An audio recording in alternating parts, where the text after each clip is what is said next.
दोस्तों, सांसद यानी मेंबर पार्लियामेंट इंजीनियर रशीद को क्या जमानत मिल जाएगी? क्या जिस अबूरी जमानत की मांग उन्होंने की है, कोर्ट से दरख्वास्त की है, क्या उन्हें जमानत मिल जाएगी? और क्या इंजीनियर रशीद, जो बजट इजलास चल रहा है दिल्ली में, पार्लियामेंट में जो बजट सेशन चल रहा है, क्या उसमें शामिल हो पाएंगे? हालांकि इजलास तो भी चल ही रहा है और 4 अप्रैल तक इजलास को चलना है।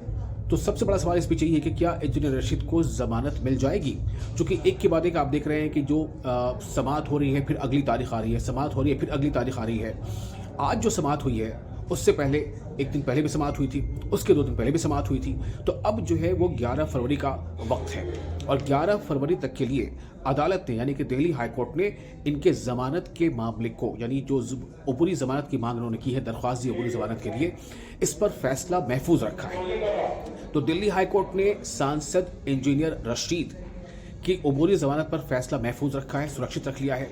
इससे एक उम्मीद जगी है कि क्या 11 फरवरी को जब इस पर फैसला आएगा तो उसमें क्या अदालत का फैसला कुछ इस तरह का होगा जो इंजीनियर रशीद के लिए, उनके हामियों के लिए और जो उनकी कॉन्स्टिट्यूंसी है, लोकसभा कॉन्स्टिट्यूंसी, वहाँ के तमाम लोगों के लिए, जो इनके वोटर्स हैं, जिन्होंने इनको वोट दिया, जिन्होंने डेमोक्रेटिक पूरे प्रोसेस पर भरोसा जताते हुए अपना एक नुमाइंदा चुना, वो ये चाहते हैं कि इंजीनियर रशीद यानी कि हमारा नुमाइंदा वो संसद में जो बजट इजलास चल रहा है पार्लियामेंट में, उसमें शामिल हो और वहाँ हमारे मसाइल को रखे, हमारी बातों को रखे, हमारी समस्याओं को लेकर आवाज़ बुलंद करें।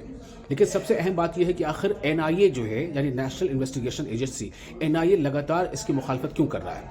आपको याद होगा इससे पहले ऐसा नहीं कि उन्हें जमानत नहीं मिली, उन्हें अबूरी जमानत मिली थी, यानी कि कस्टोडियल जो रिलीफ होती है वो मिली थी उनको, और वो तब मिली थी जब उन्हें चुनाव लड़ने के लिए कैंपेनिंग करना थी। न सिर्फ ये कि उनको अबूरी जमानत मिली थी, बल्कि जमानत मिलने के बाद उनकी जो जमानत का जो पीरियड है उसमें इजाफा भी किया गया था।